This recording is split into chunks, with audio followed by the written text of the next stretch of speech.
Welcome back. David Hertel in for Elias. Well, here we go again with asylum seekers. I don't believe in coincidences, but we're talking more and more about this. So Monday, there's going to be a big meeting, yet another one, on the specific topic of asylum seekers between Prime Minister Justin Trudeau and Premier Francois Legault. Front page of the Journal de Montréal this morning. The whole front page is about how community groups dealing with the integration of asylum seekers cannot cope with the influx. Francois Legault said a couple of mornings ago on a French radio station that he can make a direct link between the number of asylum seekers increasing in Quebec and the rise in homelessness. President Joe Biden, smelling the issue for the upcoming presidential election in November, closed the border with Mexico, citing the great increase of asylum seekers in the United States. And of course, that will have ripple effects all the way up north here in Canada. To help us make sense of all of this, happy to be joined in studio by Patrice Brunet. He is an immigration lawyer here in Montreal. Patrice, thank you very much for joining us. Morning, David. So, first of all, because I still get some texts and sometimes some callers saying that asylum seekers equals illegal immigration. That's not true, is it? No, it's not true. I mean, an asylum seeker is someone who is at fear of being persecuted in their country for religious, sexual reasons, and so on. So they come here, and we're part of, we have signed international obligations, treaties to welcome those people and to process their application. And we have a process that's very sound. Now, there's been an influx through Roxham Road over the past few years of a lot of asylum seekers, and the system has just been overwhelmed with treating them. And of course, the Quebec government is responsible for the social integration or temporary integration of these people. You know, the kids go to school, and the seekers need to have a work permit, and that takes time to get. So it's been there's been a lot of discussion. We welcome those discussions from our perspective as lawyers between the federal and the provincial government, because they need to figure it out.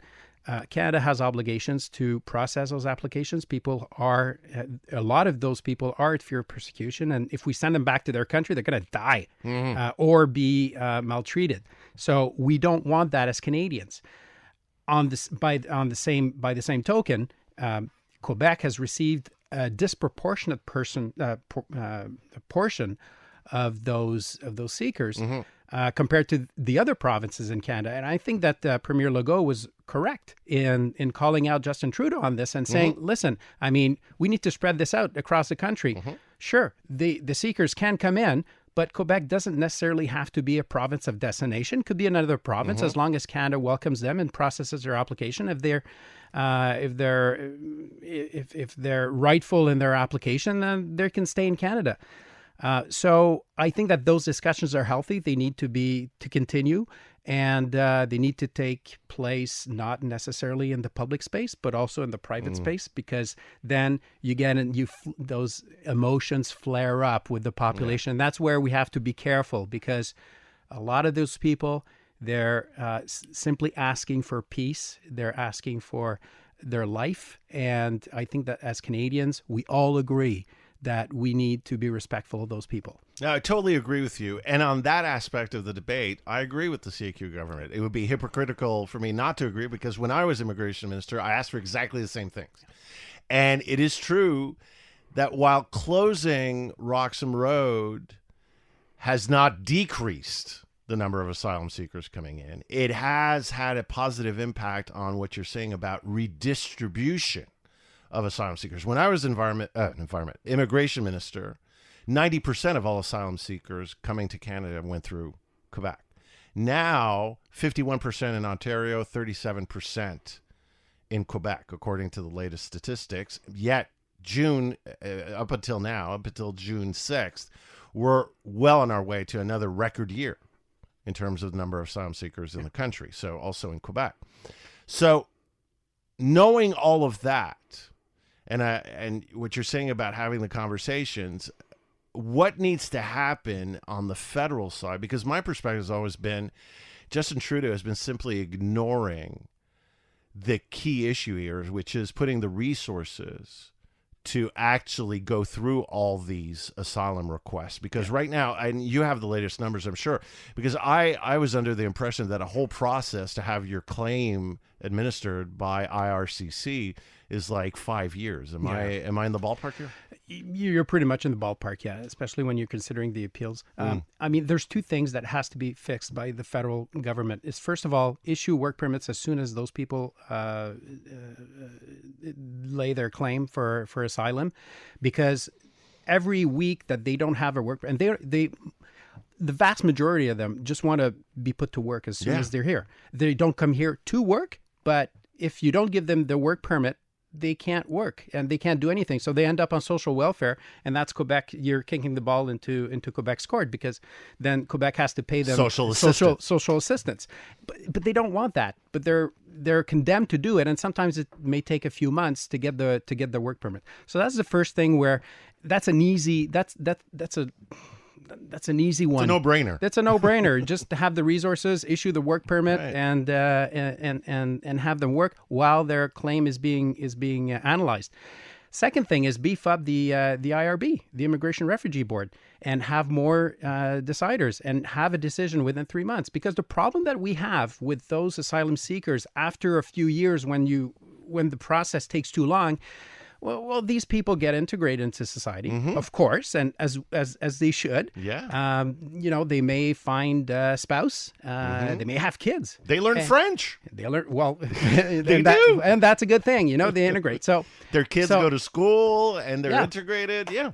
So if an asylum seeker wins his case and is recognized as a refugee, all right, he's a permanent resident, and then life goes on. But after 3 or 4 years, if he's denied, and some of those claims are denied, then, it's much easier to kick them back to their country after 3 months if the process has been expeditious, rather than 3 or 4 years when they've established and they built ties within the community. And then, MPs will be called upon for them to stay.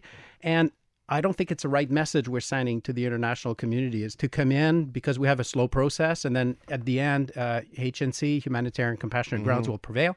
We don't want to send that message, but we do want to send the message that we have a robust system to process the asylum seeker claims, and we're going to decide whether or not you have a legitimate claim. If you do, you stay. If you don't, go back to your country, please. I'm running out of time. It's always a complex issue, but I'm loving this because you're clarifying a lot of the mechanics, and this debate has to do with a lot of mechanics. And as you said earlier, it's about leaving the emotion aside and talking about how we can make the system better. There's been a lot of talk. When I was minister, we were talking about this. You were talking about the asylum seekers who can work, who come here and can actually start working right away and contribute. We have a labor shortage. We need workers, that's for sure. There was always this idea of trying to create some sort of bridge between an asylum request and get them into the foreign temporary worker program in some way or another. Why isn't that being done? Because it's always there. There's always somebody suggesting that, but it doesn't seem to happen. I'd be cautious if I was in the government shoes going that direction, because, again, you don't want to send the wrong message that come to Canada, you'll get a work permit in order to bridge our labor shortage, bypass, and then... So I wouldn't go in that direction. Okay. I would beef up the foreign worker program, because that's really employer driven. The employer has needs. They have 20 positions to fill. They've identified 20 foreign workers, either in Guatemala, in France, and in Spain, wherever, and bring them over quickly in order to fill that shortage. And, the work permit, the beauty of it is that it expires after a maximum of 3 years. Sometimes it's 1 year, 2 years, sometimes 3 years. So if the labor shortage has disappeared within that period of time, well, if the person doesn't qualify for permanent residence, they have to go back to their country. So we've resolved the problem for labor shortage. We've brought more productivity to our company, to the enterprise. They pay taxes. Don't forget that these foreign workers pay taxes just like you and I. And then they go back to their country because the labor shortage is not. And a lot of those foreign workers, they don't necessarily want to stay permanently in Canada. They just want to come, do the job 2-3 years, and then go back. So it's not, they don't come here as a back door for permanent residence. Appreciate your insights, Patrice. Very interesting stuff. Thank you for coming in this morning. Pleasure. Thank you. Patrice Brunet is an immigration lawyer here in Montreal.